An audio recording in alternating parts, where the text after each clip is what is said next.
Firstly, I just want to get your reaction to this moment in time. A ceasefire expected in the hours to come and a move to release the hostages in an exchange for Palestinian prisoners who are in Israeli jails. What is going through your mind right now, sir?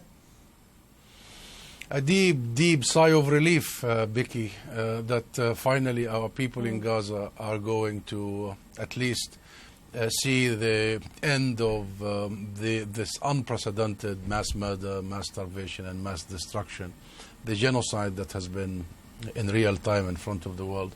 But also caution. We have experienced Netanyahu in the last ceasefire agreement. So we welcome it as a first step, and we realize that we need not to relax, not to rest, but to keep the momentum, keep the pressure. So this is the end of Israel's genocidal war. This will see the full withdrawal of the Israeli occupation army out of Gaza. This will see the immediate relief and delivery of humanitarian aid desperately needed following the starvation of our people for all these months. And this will see the immediate rebuilding and reconstruction of Gaza and the unity of Gaza with the West Bank. Inseparable, Gaza should be and must be and will be from the state of Palestine and the one legitimate Palestinian government. And we need to learn the lesson finally, and this is the most important, that since the 7th of October and all that followed of the atrocities, that these are the symptoms. We must be set on the root cause, and we must from now not only end the genocide but end the occupation altogether and bring peace and justice to Palestine and the region.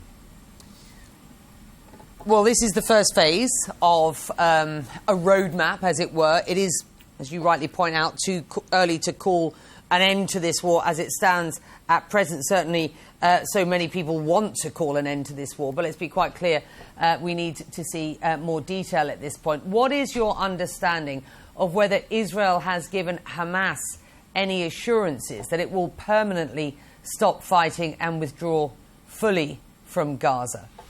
Israel's assurances have always been reneged, and look at what Israel is doing in Lebanon. There is a full ceasefire in Lebanon, between Israel and Lebanon, and Israel violates that ceasefire every single day. So the guarantees that we need must come from the mediators, from Egypt, from Qatar and from the US, particularly that President Trump is invested in this and has offered this as his peace plan. So we do need to see such international guarantees, and we need to keep the global movement for Palestine momentum, Biki, because the people of the world, the millions all over the world, are the main reason that their governments realize that they cannot absolutely continue pretending that genocide is not happening. And all the decisions and all the official momentum you saw is because of the movement. So this is a message through your program. We must keep the work. It's just beginning. Crucially, the next step would be that Hamas would have to disarm. Would this second phase to be enacted? Do you believe that's going to happen? Biki, Gaza now needs baby formula. It needs doctors and nurses. Gaza now needs really an unprecedented international efforts to bring life back to Gaza after all these months and 2 years of utter destruction. Gaza needs bulldozers to take out the rubble. It needs really hands of building with us. Gaza, I don't think we need weapons right now. What we need is the unity of our people, is the unity of our land, and is the unity of our political system. We have one address, we have one government. The agreement is there will be a Palestinian technocratic committee that is linked directly to the Palestinian central government authority, and the Palestinian security services will be in charge of making sure that our people are secured, are protected, and from there we move towards again making sure that it's the state of Palestine that has the sovereignty over the land of Palestine and the ability to provide for its people and protect its citizens. I understand your perspective and I get your position on this. With respect, I asked, not with respect actually, because I very, very much wanted to hear your personal perspective. What I'm also interested in hearing from you is whether you believe that Hamas will disarm, because the next step in this comprehensive plan that would include all of what you have just suggested, the baby formula, the bulldozers, the cleanup, everything that Palestinians in Gaza need, at the moment will not happen unless both parties agree to this plan. That plan includes Hamas disarming. So your sense of whether that is likely to happen? Well, my understanding of the talks in Sharm el-Sheikh and the agreement, it includes that it is a technocratic government that will be in charge of Gaza. And my understanding is that Hamas accepted long ago and confirmed in that agreement that they will have no role in the governance in Gaza. And when it comes to governance, there will have to be one security apparatus that is legitimate, belonging to the government of Palestine, that only Palestinians can govern themselves. So in that regard, yes, I think we are heading in that direction. And we also need not only to see the disarmament of one side, we want to see the disarmament of the Israeli army that is surrounding Gaza, simply because, you know, this isn't just a one-sided situation, Biki. And I assure you, Netanyahu is simply maneuvering, and he's just waiting for another opportunity, for a loophole somewhere to come back to this. I don't see him taking a decision to end the entire war and to withdraw his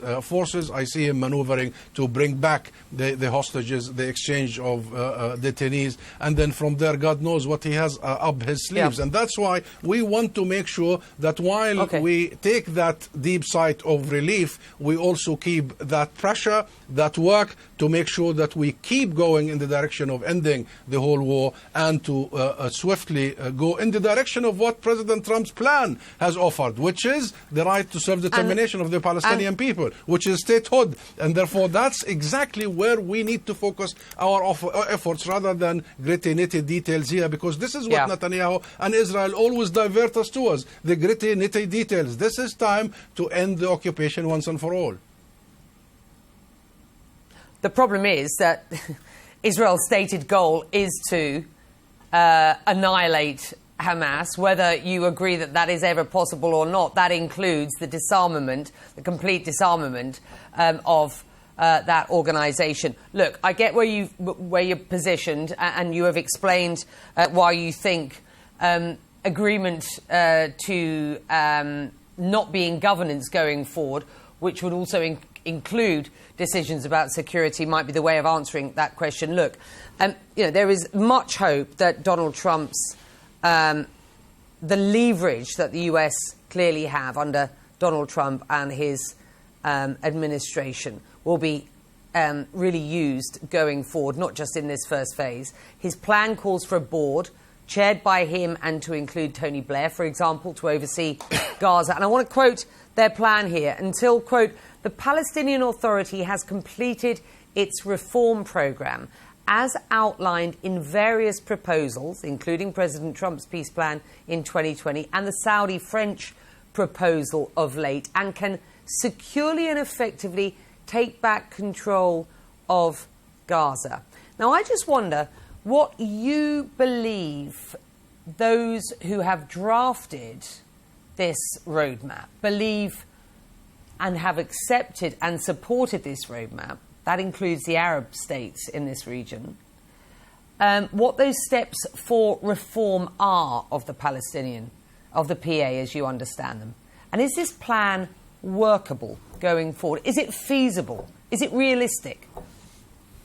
Reform, number one, Biki, is a Palestinian demand. It's our people that demanded reform, and it's a legitimate demand. And there is such a commitment towards that reform. So it shouldn't be just portrayed as an external sort of pressure. The Palestinian people want to see a democratic political system. They want to see elections as soon as possible. The Palestinian people want to see one address, one government, one law. The Palestinian people see themselves as united, and they see their land as united, and they don't want any further fragmentation. So in that line, yes, I see that as possible. I see our commitment to be firm to our people first, and foremost, and I believe that what we need right now is to empower and strengthen the Palestinian national institutions and representation, the Palestinian government, the PLO in this regard, and to make sure that international assistance and help and support is there in abundance to help us doing what should be done, that Palestinians must govern themselves, no other entity governs Palestinians, and that the support come from the world, so we actually build it bottom up towards the commitment of President Trump and the 20 plans, that this is about the right to self-determination and this is about, in the end, statehood. So if this is the goal, so everything we take, every step in the road we take must lead to that sovereignty, that statehood, that end of occupation, including making sure that it's the Palestinian national institutions, it's the Palestinian legitimacy, it's the Palestinian people that who govern themselves, rebuild their country according to their needs and their priorities, not according to any other consideration. Let me briefly ask you who you believe could or should emerge as the leader of Gaza and a future Palestinian state. There is no such a thing as a leader of Gaza. There is such a thing as a leader of the Palestinian people and leadership of the Palestinian people. That includes a president, a parliament of the state that is now recognized by the absolute vast majority of the world, minus the US and Israel. And it should include a renewal of our democratic process all the time, and let the Palestinian people elect their leaders. Bيكي, there is a lot of talk about the people of Gaza. There is no such a thing. I am a person who was born in Gaza. There is the Palestinian people in Gaza, in Jerusalem, in the West Bank. So there will be one leader, one president for the people of Palestine, and that one president shall be elected by the people of Palestine. There isn't any other formula. I know your name has been in the mix, certainly on some people's lips. I've asked you before get me in trouble, Bíkí. You're going to get. I know what your answer will be. Exactly what you told me last time. You're going to get me in trouble, Bíkí. So I won't ask again. I'll leave it there. But we very much appreciate your time today, and we do hope that the coming hours and weeks are going to be positive ones. Thank you very much indeed.